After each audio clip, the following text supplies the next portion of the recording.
Hello viewers and welcome to another chapter of reading. To get in the spirit of this being titled Aragog, as you've probably seen earlier, I have my Lego Aragog on my wrist as a bracelet. I thought it would help get in the mood. Mostly because unfortunately we do not have actual acromantulas. And as of right now I'm thankful for that because both my mom and my grandma have arachnophobia. Just like Ron. My apologies in advance when they listen to this chapter. I don't mean to creep you out, it's just what the story says. Anyway, let's get started. Chapter 15, Aragog. Summer was creeping over the grounds around the castle. Sky and lake of light turned periwinkle blue, and flowers large as cabbages burst into bloom in the greenhouses. But with no haggard visible from the castle windows, striding the grounds with Fang at his heels, the scene didn't look right to Harry. No better, in fact, than inside of the castle where things were so horribly wrong.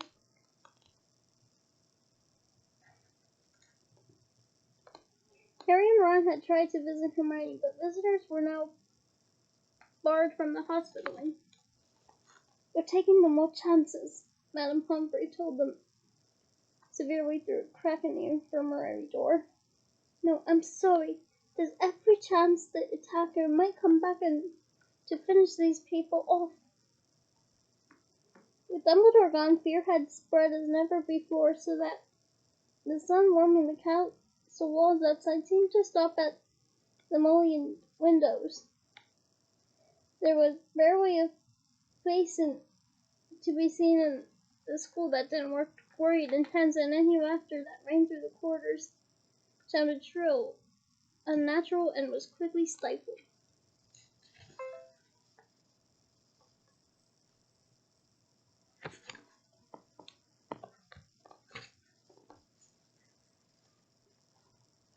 Harry constantly repeated Dumbledore's final words to himself.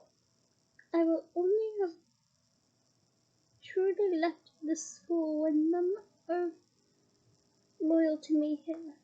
Help will be always given at Hogwarts to those who ask for it. But what good were these words? Who exactly were they supposed to ask for help when everyone was just as confused and scared as they were? Hagrid's hint about the spiders was far easier to understand. The trouble was, there didn't seem to be a single spider left in the castle to follow. Harry looked everywhere he went, helped, rather reluctantly, by Ron. They were hampered, of course, by the fact that they weren't allowed to wander off on their own, but had to move around the castle in a pack with the other Gryffindors. Most of their fellow students seemed glad that they were being shepherded from class to class by teachers, but Harry found it very irksome.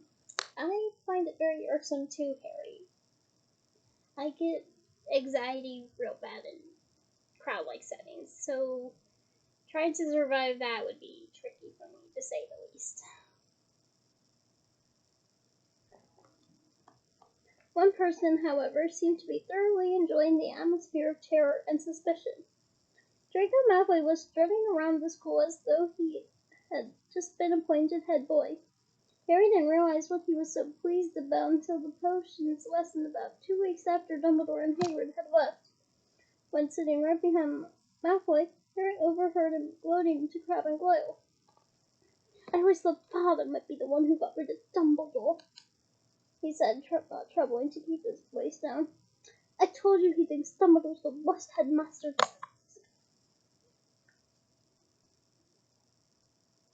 the school's ever had.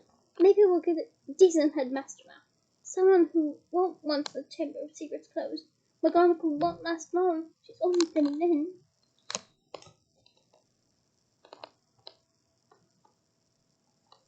Snape swept past Harry, making no comment about Hermione's empty seat in Cauldron. Sir, said Malfoy loudly, sir, why don't you apply for the headmaster's job? No, Malfoy, said Snape, though he couldn't suppress a thin-lipped smile.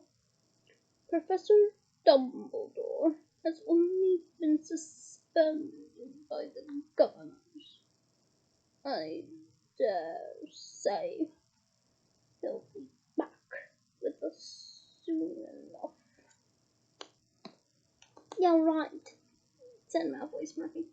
I'd expect you had father's vote, sir. If you wanted to apply for the job, I'd tell father you're the best teacher here, sir. Snape smirked as he swept off around the judge, unfortunately not spotting Seamus Finnegan, who was pretending to vomit into his cauldron. I'm surprised the Mudbloods haven't all packed their bags by now, Malfoy went on. Bet you 5 galleons the next one dies. Pity it wasn't Granger. The bell rang at that moment, which was luckiest, at Malfoy's last words. Ron had leapt off his stool, and in the scramble to collect his bags and books, his attempts to reach Malfoy went unnoticed. Let me at him, Ron growled as Harry and Dean clung on his arms. I don't care. I don't need my wand. I'm going to kill him with my bare hands. Hurry up. I've got to take you all to herbology. Bark Snape over the classes' heads and off they marched, with Harry and Ron and Dean bringing up the rear. Ron was still trying to get loose. It was only safe to let go of him when Snape had seen them out of the castle and they were making their way across the vegetable patch toward the greenhouses.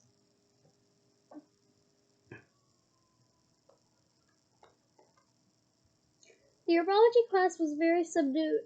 There were now 2 missing from their number, Justin and Hermione. Professor Sprout set them all to work pruning the obsidian turtle things. Fun feline fact, obsidian is a cat breed.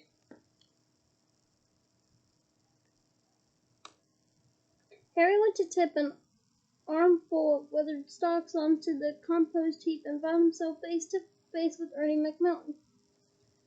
Ernie took a deep breath and said very formally, I just want to say, Harry, that I'm sorry I ever suspected you. I know you never attacked Hermione Granger, and I apologize for all the stuff I said. We're all in the same boat now, and, well... He held out a pudgy hand, and Harry shook it.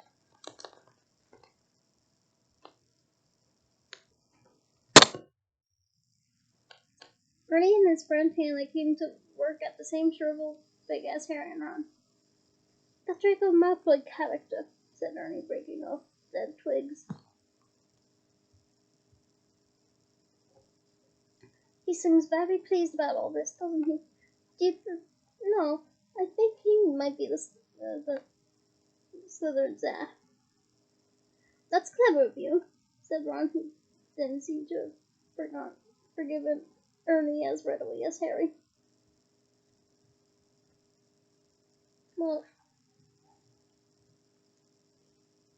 Well, I understand where Ron is coming from on not wanting to forgive right away. I do applaud Harry. He tried to make it up to Ernie, but Ernie wouldn't allow it. And now that they have this chance to make up, Ernie's taking advantage of it, and they can repair, I guess, a brotherly bond? I'm not sure how else to word it, but I think that's smart of Harry to forgive Ernie. I'm sure Ernie now feels guilty for what he did. So, that's a smart move.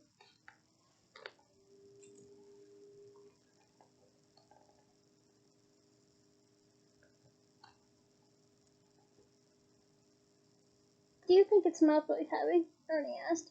No, said Harry, so firmly that Ernie and Hannah stared. A second later, Harry spotted something. Several large spiders were scuttling over the ground on the other side of the glass, moving in an unnaturally straight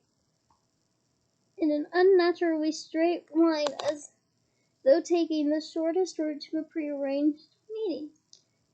Harry hit Ron over the head with his pruning shears. Ouch! What are you... Harry pointed at the spiders, following their progress with his eyes screwed up against the sun. Oh yeah, said Ron, trying and failing to look pleased. But we can't follow them now.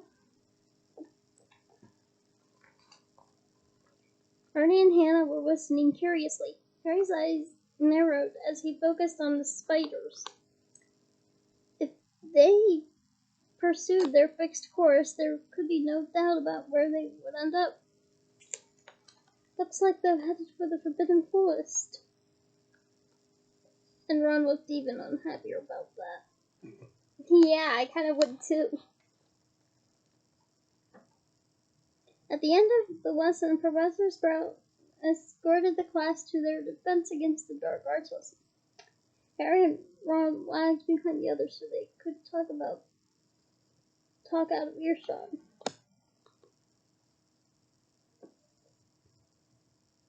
We'll have to use the invisibility cloak again, Harry told Ron. We can take Fang with us. He's used to going into the forest with Hagrid. He might be somehow. Right, said Ron, who was twirling his ball nervously in his fingers. But aren't they supposed to be werewolves in the forest?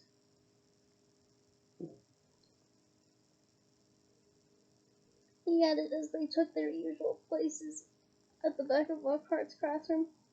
Preferring not to answer that question, Harry said, there were good things in there too. The centaurs are all right, and the unicorns. Ron had never been into the Forbidden Forest before. Harry had... Hi. Say hi. Willie decided to jump up and do a surprise cameo. Huh. Hi. Hi. Yes, thank you for the surprise cameo. We love you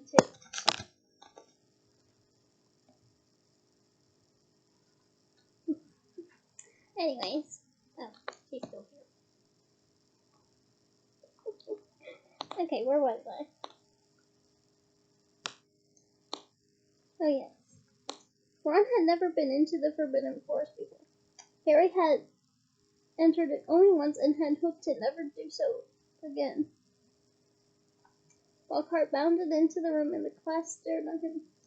Every other teacher in place was looking grimmer than usual, but Lockhart appeared nothing short of buoyant. Come now, he cried, beaming around him. Why all these long faces?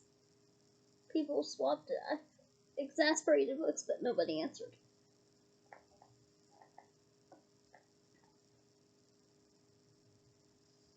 Don't you people realize, said Lockhart, speaking slowly as they were all a bit dim, the danger has passed, the culprit has been taken away. So, said Dean Thomas wildly. My dear young man, the Minister of Magic would have taken Hagrid if he hadn't been 100% sure that he was guilty, said Lockhart in the tone of someone explaining that 1 and 1 made 2. 1 and 1 does make 2. Oh, yes, he would, said Ron even more wildly than Dean. I flatter myself I know a touch more about Hagrid's arrest than you do, Mr. Weasley, said Lockhart in a self-satisfied tone. Ron started to say that he didn't think so, but stopped in mid-sentence when Harry kicked him hard under the desk. We went there, remember? Harry muttered. But Lockhart's disgusting cheeriness, his hints that he had always thought Hagrid was no good, his confidence that the whole business was now at an end, irritated Harry so much that he yearned to throw gadding with ghouls, right? And Wolfhard's stupid fates. Instead, he contented himself with scrawling a note to Ron. Let's do it tonight. Ron read the message, swallowed hard, and looked sideways at the empty seat usually filled by Hermione. The sight seemed to stiffen his resolve, and he nodded. The Gryffindor common room was always very crowded these days because from 6 o'clock onward the Gryffindors had nowhere else to go. They also had plenty to talk about, with the result that the common room often didn't end until past midnight. Okay, as much as social anxiety gets to me, I feel like I would actually talk with a fellow Gryffindor and just enjoy a pleasant conversation as we get to know each other. What about you guys? What would you do in that situation?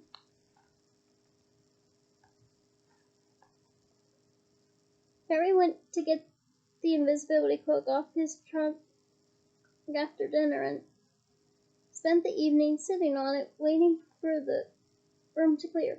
Fred and George challenged Harry and Ron to a few games of Exploding Snap, and Ginny sat watching them, very subdued in Hermione's usual chair.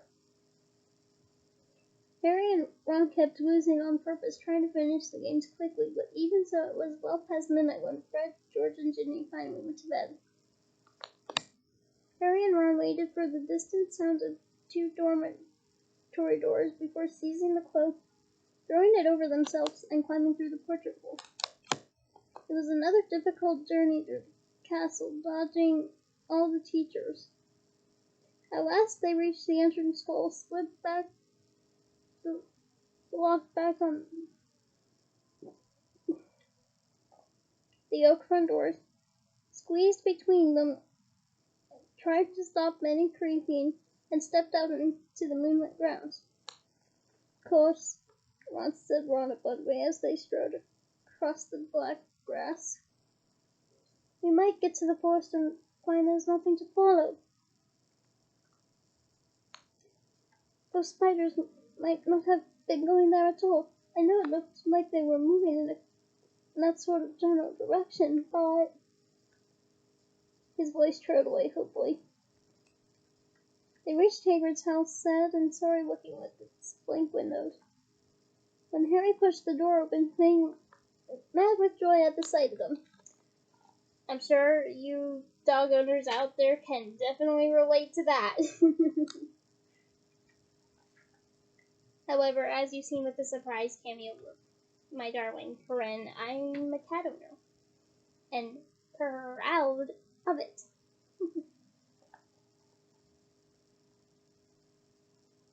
Worried that he might wake everyone at the castle with his deep booming barks, they hastily fed him truckle toffee from a tin on the mantelpiece, which glued his teeth together. Harry left the invisibility cloak on Hagrid's table. There would be no need for it in the pitch-dark forest. Come on, Fang, we're going for a walk, said Harry, patting his leg, and Fang bounded happily out of the house behind them, dashed to the edge of the forest, and whipped his leg against a large sycamore tree. Harry took out his wand and muttered, "Lumos," and a tiny light appeared at the end of it, just enough to watch the path for signs of spiders. Quit thinking, said Ron. I'd like mine too, but, you know, it'd probably blow up or something. Harry tapped Ron on the shoulder, pointing at the grass. 2 solitary spiders were hurrying away from the wand light into the shade of the trees. Okay, Ron sighed as though resigned to the worst. I'm ready. Let's go. So with Fang scampering around them, sniffing tree roots and leaves, they entered the forest. By the glow of Harry's wand, they followed the steady trickle of spiders moving along the path. They walked behind them for about 20 minutes, not speaking, listening hard for noises other than breaking twigs and rustling leaves.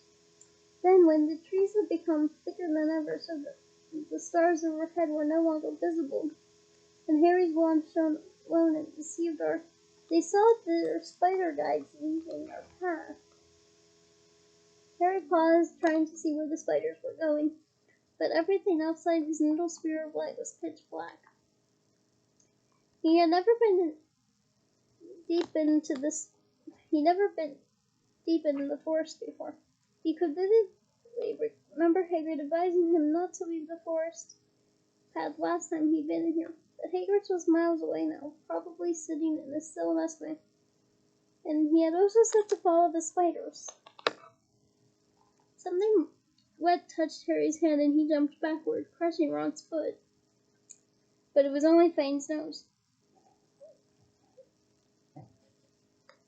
I'm trying hard not to laugh, but I'm failing. I'm sure many dog owners can find that strangely relatable.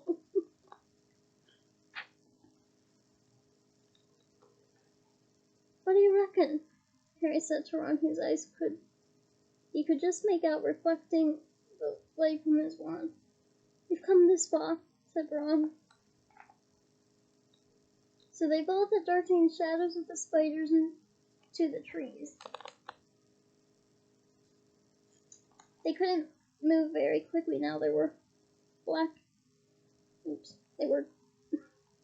tree roots and stumps in their way, barely visible in the near blackness. Harry could feel Fang's hot breath on his hand. More than once they had to stop so that Harry could crouch down and find the spiders in the wand light. They walked for what seemed like at least half an hour, with their ropes snagging on low-swung branches and brambles, aka thorns. After a while, they noticed that the ground seemed to be sloping downward, though the trees were thick as ever. Then Fang suddenly let loose a great echoing bark, making Harry and Ron jump out of their skins. Sorry, baby, I'm getting in character.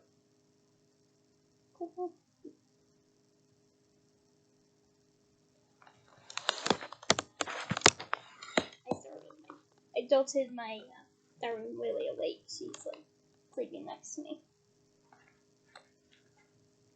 Or rather was. See, there's my baby.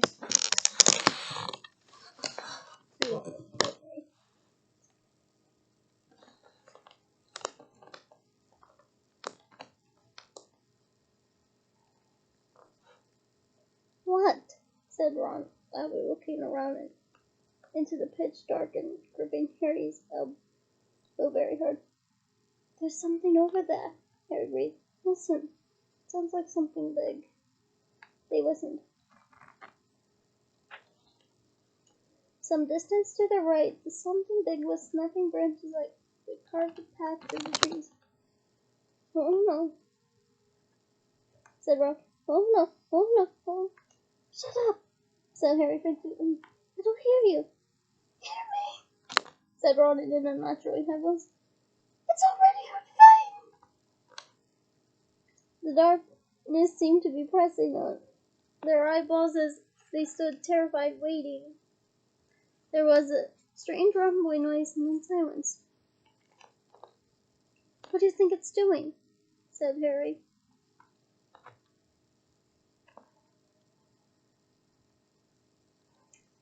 Probably getting ready to pounce, said Ron. They waited, shivering, hardly daring to move. Do you think it's gone? Harry whispered. Don't know. Then to the right there came a sudden blaze of light, so bright in the darkness that both of them wanted their heads to shield their eyes. Fang yelped and tried to run, but got lodged in a tangle of thorns and yelped even louder.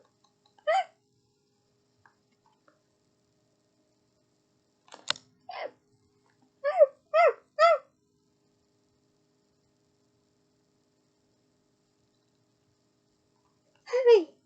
Ron shouted, his voice breaking with relief. Harry, it's our paw! What? Come on! Harry blundered after Ron toward the right, stumbling and tripping, and a moment later they had emerged into a clearing. Mr. Weasley's car was standing empty in the middle of the circle of thick trees under a roof with dense branches its headlights ablaze. As Ron walked open-mouthed toward it, it slowly moved toward him. exactly like a large turquoise dog reading its owner. It's been here all the time, said Ron delightedly, walking around the car. Look at it! The forest turned its wild! The sides of the car were scratched and smeared with mud. Apparently, it had taken to trundling around the forest on its own. Fang didn't seem at all keen on it. He kept close to Harry, who could feel him quivering. His breathing slowing down again, Harry stuffed his bonds back into his robes. And we thought it was going to attack us,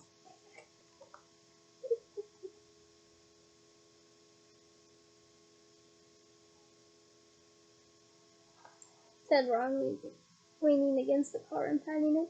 I wondered where it had gone. Harry squinted around the black ground for signs of more spiders, but they all had scuttled away from the glare of the headlights. I've lost the trail, he said. Come on, let's go and find them. Ron didn't speak. He didn't move. His eyes were fixed on a point some 10 feet above the first floor, right behind Harry. His face was livid with terror. Harry didn't even have time to turn around. There was a loud clicking noise,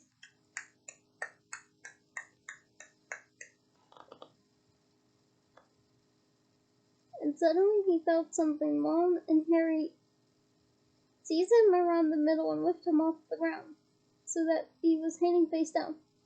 Struggling, terrified, he heard more clicking.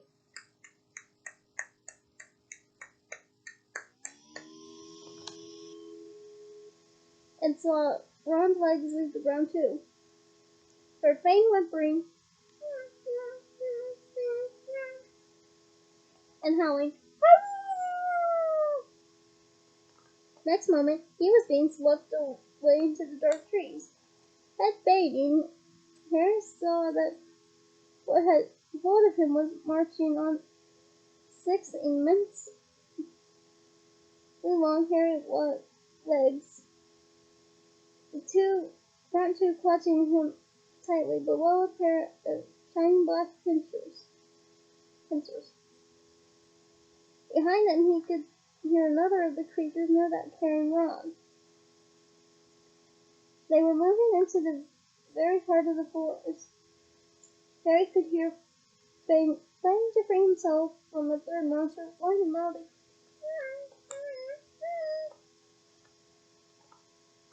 But Harry couldn't have yelled even if he had wanted to. He seemed to have left his voice back with the car in the clearing. He never knew how long he was in the creature's clutches. He only knew that the darkness suddenly lifted enough for him to see that the leaf-strewn ground was now swarming with spiders. Craning his neck sideways, he realized that they had reached the edge of a vast hollow. A hollow that had been cleared of trees so that the stars shone brightly on to the worst scene he had ever laid eyes on. Spiders. Not tiny spiders like those surging over the lake below. Spiders the size of cart horses, 8-eyed, 8-legged, black, hairy, gigantic. This massive specimen that was carrying the hair made its way down to the steep slope toward a misty doomed web in the very center of the hollow, while its fellows closed in all around it, clicking their pincers excitedly at the sight of its load.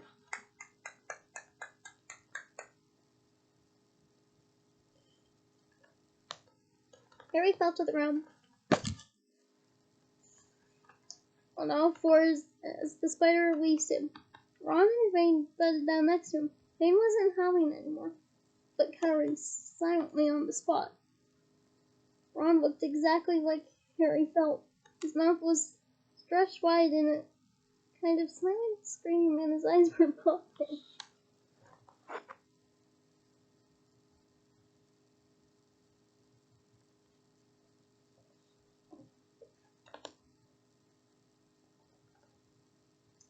Harry realized that the spider had dropped and was saying something. It had been hard to tell because he clicked his pincers with every word he spoke. Aragog, it called. Aragog. and from the middle of the misty domed web, the spider the size of a small elephant emerged very slowly. There was gray and the black of his body and his legs, and each one of his eyes on his ugly pin-centered head was milky white. He was blind. "What is it?" he said, clicking his pincers rapidly. "Men," clicked the spider who had caught Harry. "Is it Hagrid?" said Aragog, moving closer, his 8 milky eyes wandering vaguely.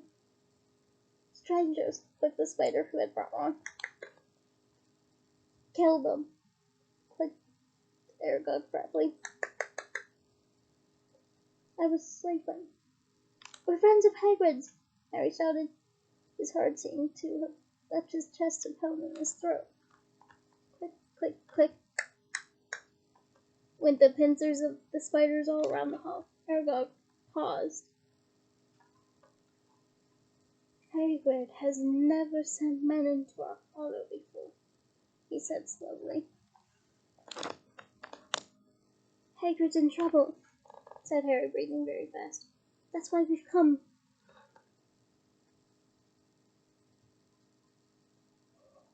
"In trouble," said the aged spider, and Harry thought he had heard concern beneath the clicking pincers. "But why has he sent you?" Harry thought of getting to his feet, but decided against it. He didn't think his legs would support him, so he spoke from the ground as calmly as he could. "They think, up at the school, that Hagrid's been setting a something on students."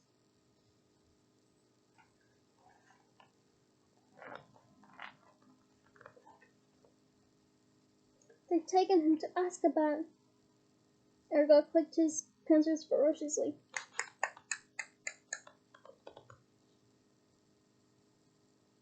And all around the hollow, the sound was echoed by the crowd of spiders. It was like applause, except applause didn't even make Harry feel sick with fear. "But that was years ago," said Aragog fretfully. "Years and years ago. I remember it well. That's why they made me leave the school. They believed I was the monster that was in what they called the Chamber of Secrets. They thought that Hagrid had opened the chamber and set me free.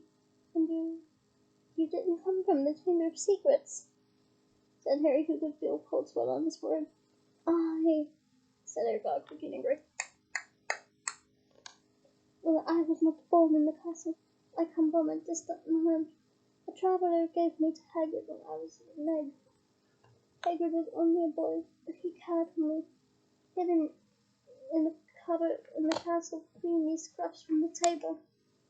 Hagrid is my good friend, a good man.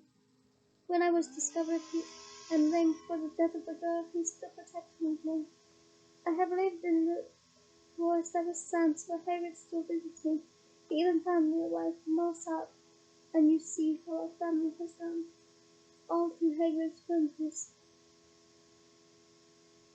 Harry summoned what remained of his courage. "So you never attacked anyone?" "Never," croaked the old spider. "It would have been in my instinct, but out of respect for Hagrid, I never harmed a human. The body of the girl who was killed was discovered in the bathroom. I never saw any part of the castle but the cupboard in which I grew up. I kind of like the dark and quiet." You know, I kind of wish they would branch out on a friendship between Aragog and Harry, because they know what it's like to be hidden in a cupboard away from everyone. It just makes you wonder if they would be friends too.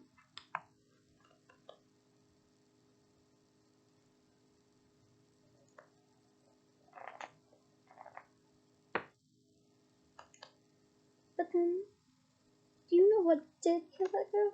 said Harry. "Because whatever it is, it's back and attacking people again." His words were drowned by a large outbreak of clicking and the rustling of many long legs shifted angrily. Large black shapes shifted all around him. The thing that lives in the castle, said Ergo, is an ancient creature we spiders fear above all others. But I do remember how I pleaded with Hagrid to let me go when I sensed the bees moving around the school. What is it? Said Harry urgently. More wild clicking.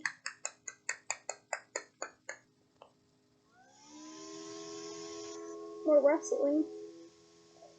The spiders seemed to be closing in. We do not speak of it, said Aragog fiercely. We do not need it. I never even told Hagrid the name of that dread creature, although he asked me many times. Harry didn't want to press on the subject, but with the spiders pressing closer on all sides. Aragog seemed to be tired of talking and was backing slowly into his domed web, but his fellow spiders continued to inch slowly toward Harry and Ron.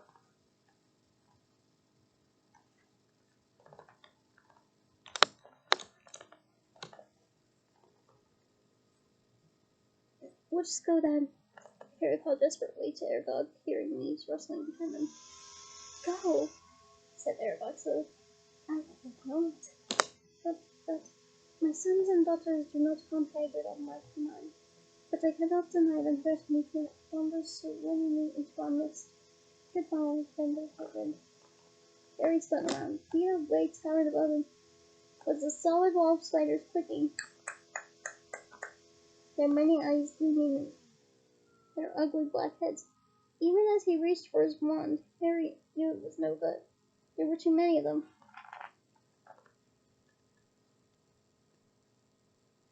But as he tried to stand ready to die fighting, a loud long note sounded, and a blaze of night flamed through the hollow. Mr. Weasley's car was thundering down the slope, headlights flaring, its horn screeching.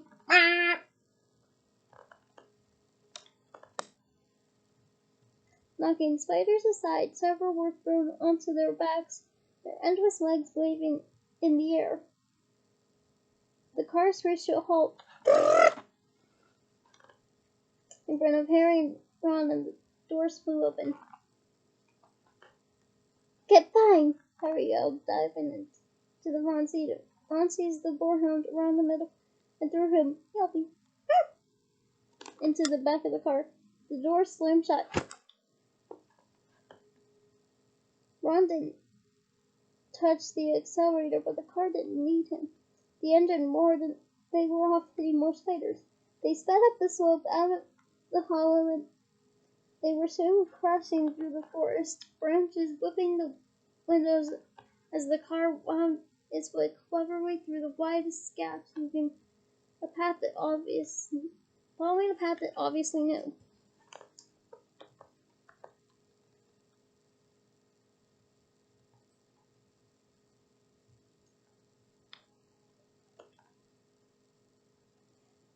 Harry looked sideways at Ron. His mouth was still open and the sign would scream, but his eyes weren't popping anymore. Are you okay? Ron stared straight ahead, unable to speak. They smashed their way through the undergrowth, Fang howling wildly in the backseat. And Harry saw the side mirror snap off as they squeezed past the wardrobe. After 10 noisy, rocky minutes, the trees thinned and Harry could again see patches of sky. The car stopped so suddenly that they were nearly thrown into the windshield. They had reached the edge of the forest. Fang found himself at the window in his anxiety to get out. And when Harry opened the door, he shot up through the trees to Hagrid's house, tail between his legs. Harry got out, too, and after a minute or so, Ron seemed to regain the feeling in his limbs and followed, still stiff-necked and staring. Harry gave the car a grateful pat as it reversed back into the forest and disappeared from view. Harry went back into Hagrid's cabinet to get the invisibility cloak. Fang was trembling under a blanket in his basket. When Harry got outside again, he found Ron being violently sick in the pumpkin patch. "Full of the spiders," said Ron weakly, wiping his mouth on his sleeve. I'll never forgive Hagrid. We're lucky to be alive. I bet he thought Aragog would hurt friends of his, said Harry. That's exactly Hagrid's problem, said Ron, thumping the wall of the cabin. He always thinks monsters aren't as bad as they're made out, and look where it's got him. A cell in Azkaban. He was shivering uncontrollably now. What was the point of sending us in there? What if we found out? I'd like to know. But Hagrid never opened this chamber of secrets, said Harry, throwing the cloak over Ron and prodding him in the arm to make him laugh. He was innocent. Ron gave a loud snort. Evidently, hatching Aragog in a cupboard wasn't his idea of being innocent.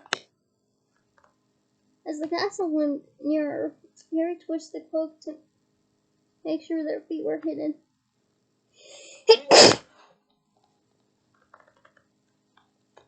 Sorry about that. That's me. Then pushed the creaking front doors ajar. They walked carefully back across the entrance hall and up the marble staircase, holding their breath as they passed corridors where watchful sentries were walking. At last, they reached the safety of the Gryffindor common room, where the fire had burned itself into glowing ash. They took off the cloak and climbed the winding stair to their dormitory. Ron fell on to his bed without bothering to get undressed. Harry, however, didn't feel very sleepy. He sat on the edge of his four-poster, thinking about everything Aragog had said heartily. The creature that was working somewhere in the castle, he thought, sounded like a sort of monster Voldemort. Even monsters didn't want to name it. But he and Ron were no closer to finding out what it was or how it petrified its victims. Even Hagrid had never known what was in the Chamber of Secrets. Harry swung his legs up onto his bed and leaned back against the pillows, watching the moon glinting at him through the tower window. Oh, I love to look at Luna, or the moon as I call her. She's a wonderful companion, and I like talking to her. I guess it's because I have affinity for adoring the night more than I do the day. So, yeah.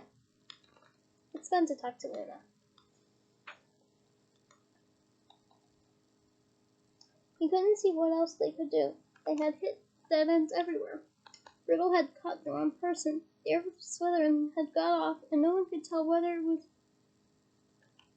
the same person or a different one who had opened the chamber this time.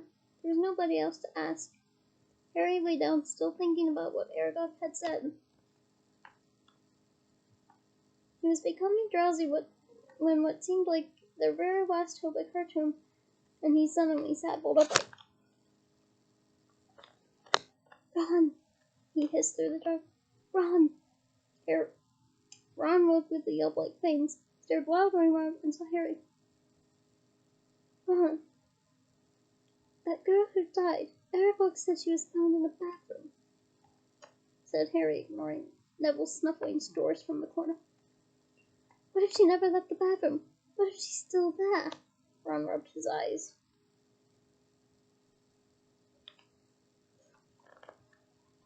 Frowning through the moonlight, and then he understood too.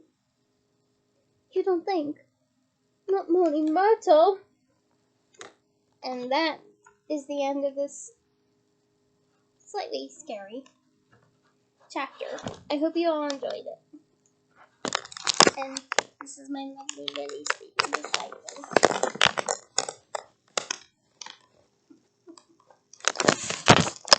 And on that note,